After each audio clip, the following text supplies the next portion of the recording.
You're listening to Money Talks. My name is Mike Campbell. Money Talks is brought to you by Solera Club. Solera Club is a royalty-based investment, meaning you get paid first. There are no fees inside this thing, and it's in the tech sector, so go and check it out at soleraclub.com. LL Cool J, can't go wrong with that. I got to start this week by sharing a piece written by Peggy Noonan, the only political columnist I really like. Oh no, along with Rex Murphy, but that's my list. Anyways, Peggy was dealing with a subject that hasn't got much play despite the massive coverage of the political drama in the U.S. election, and that is, how did politics get to this sorry state? It's not just nostalgia that longs for leaders of the past. It was their character that is so blatantly different from what we're seeing today. Ms. Noonan compares the humility, integrity, and authenticity of President Harry S. Truman with what she's seeing today. And the differences couldn't be more stark. She writes, "We live in a time when politicians relentlessly enrich themselves. We're awed and horrified by the wealth they accumulate, by their use of connections, of money lines built on past and future power. It's an operation to them. They're worth hundreds of millions of dollars. They have houses so fancy that the houses actually have names. They make speeches to banks and universities for $250,000 and call their fees contributions to their foundation. They are their foundations. They're operators, entitled, assuming. They don't stand for the people. They stand for themselves." I'm reading this and then immediately go to the latest on Mike Duffy. He's returned to the Senate, after the spending scandal. And he's right back claiming out-of-town expenses when he in fact, everyone knows his primary residence has been in Ottawa for decades, but he's claiming those out-of-town expenses again. Of course it sounds familiar, because it is. This is the same completely unethical practice that got him in trouble in the first place. He claims his private residence is in PEI. It's not. And then collects out-of-town expenses when, in fact, he lives in Ottawa. And this time, the Senate administration approved it. This is a blatantly false claim. In the court case, Judge Vaillancourt ruled in Mr. Duffy's favor because there was no definition of primary residency in the Senate rules. And there still isn't. But back to the greedy politicians that Ms. Noonan alludes to. Mr. Duffy's out-of-town residency expense claims amounted to $1,691.59 from March through to June of 2016. Well, come on. You'd think after the great dust-up over his expenses, he could have given this one a miss, especially because he knows, rules or no rules, it's bogus. I mean, come on. The base salary for a senator is $142,400. More if you take on extra duties like committee chair or vice chair. Of course, it's easy to see why 90% of the senators claim some of these out-of-town expenses. You know that if a senator's primary residence is more than $100K outside Ottawa, they can claim up to $22,000 per year in accommodation, plus a daily allowance of $29.28 for a secondary home. It's payable every day of the year. That adds up to $10,687, regardless of how many days the Senate sits. Senators are also entitled, by the way, to claim $92.70 for meals every day they're in the Capitol on Senate business if they have an out-of-town residence. That's $5,376 last year. Senators, they have a designated traveler. That'd be like my spouse in my case, and dependents. They're all allowed to fly business class. The formula is very complicated, but taxpayers are looking at about 60 flights per year. They also travel free on Via Rail.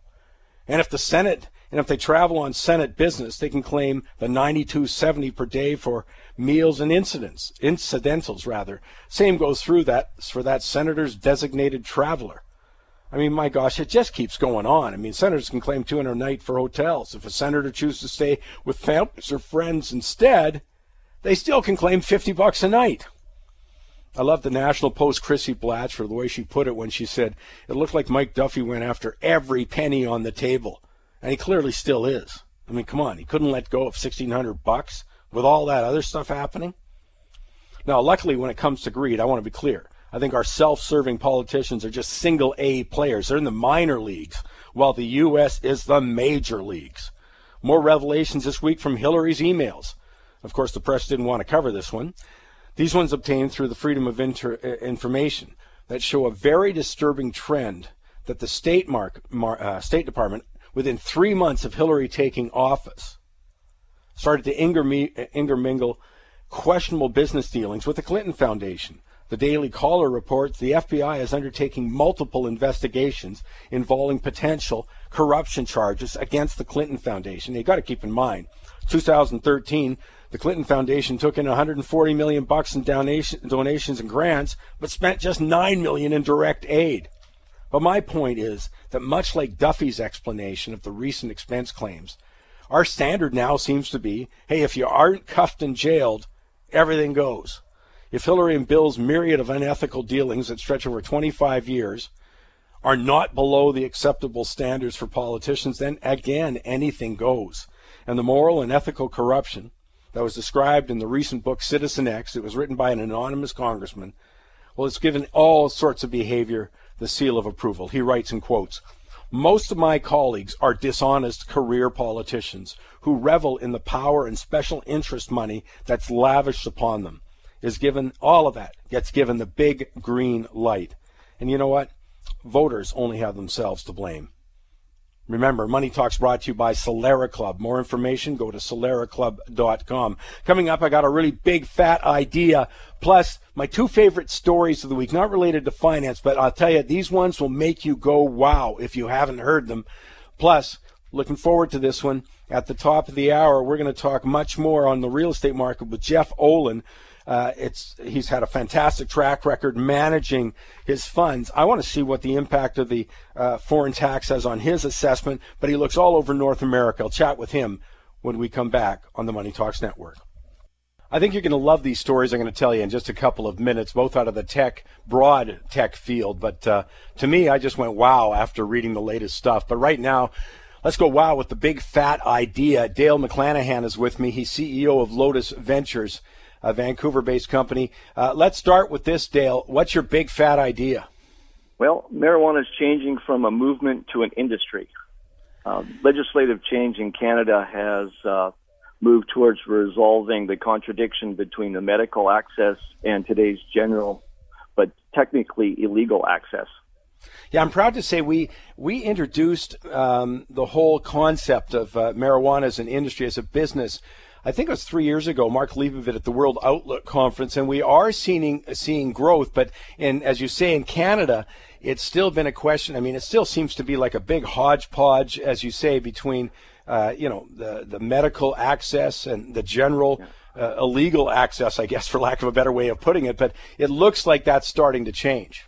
Well, we've really turned the corner this week with the government coming out to clarify medical access. They reinstated homegrown production, and they've entrenched the commercial licensed producers like what we're applying for. And the next step will come with legislative change where they outline how the distribution will be for general access. Now, in Lotus Ventures, you guys are a medical marijuana company. Do you welcome these changes, or it's just a relief to get the clarification? I think we welcome the changes because the public is ready to receive, I think, quality control for consumers, and also as we move forward, I think that folks will be less reliant on homegrown and probably more on the convenience and reliability of commercial. Just your guess, and as you said, this part, they've just been sorting out the medical side of things, so the general side of things. Just your guess, where do you think this is going to be distributed? Is it going to be sort of the liquor store model, do you suspect? I think that the federal government is very clear that they want to legalize to better restrict, and so we think pharmacies are a natural. They're giving the provinces, or likely to give the provinces, of course, which would be the liquor stores. The business model that's likely going to work in this situation is not around advertising and celebrity branding, because there is a strong desire to restrict access for young people, and we think it's going to be the low-cost producers. And again, if I wanted to, I mean, this is a growth industry. We've seen the expansion, the kind of thing you're just discussing, in the States very readily, where, the number of states that are legalizing for general use is continues to grow. You just mentioned you think where the key here will be low cost, producers here. And I guess British Columbia's got a reputation, but it's also got some low hydro rates. Yeah, absolutely. Look, what right now we can investors can participate. There's there's a handful of listed companies on the Canadian exchanges. PI Investments has just instituted coverage on 4 of them.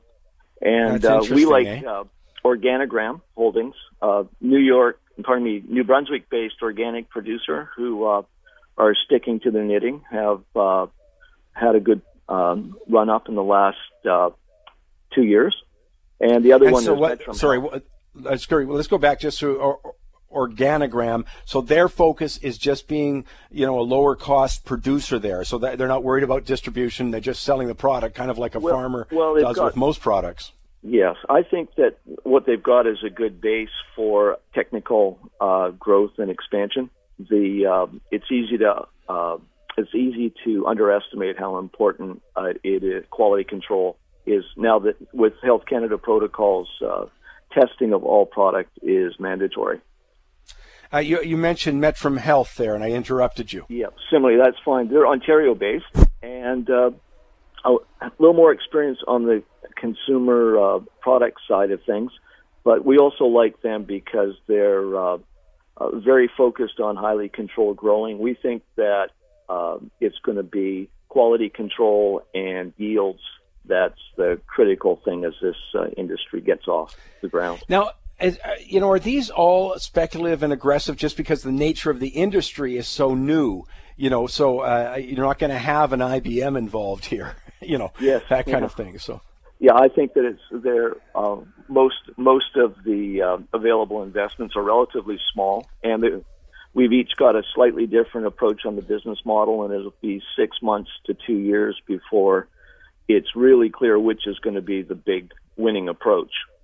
Yeah, that's interesting because that's one of the big challenges. Anytime you get, I remember that clearly with the internet, et cetera, with software companies going back quite a bit, all of that, it's tough to call right at the beginning which one's going to emerge as the real industry leaders on that side of the thing. So that's what I think adds to that speculative nature. But the stocks, the stuff I follow in this whole arena sure seems to have been doing pretty well. No, the 4 that I mentioned all have done, of the 4 covered by PI, they've all received a 50% increase since July 1st. When you step back and look at what has been, which is currently a $4.5 to $6 billion industry that is now going to have to go through licensed producers, probably the flavor of producer is not going to be as important as being a producer. And these kind of stocks, how long do you expect to hold them if you bought them? Oh, I would think that a year to 2 years would be clear which are going to be the real winners, and 3 years would provide probably very good returns.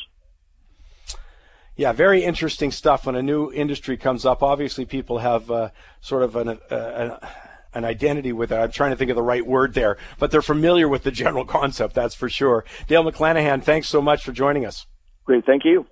Dale is the CEO of Lotus Ventures. They're a Vancouver-based medical marijuana company. It's certainly a space, as I say, I'm proud of the fact that we identified this space as an opportunity with Mark Leibovit a couple of years ago. And now in Canada, you can see the regulatory changes are coming.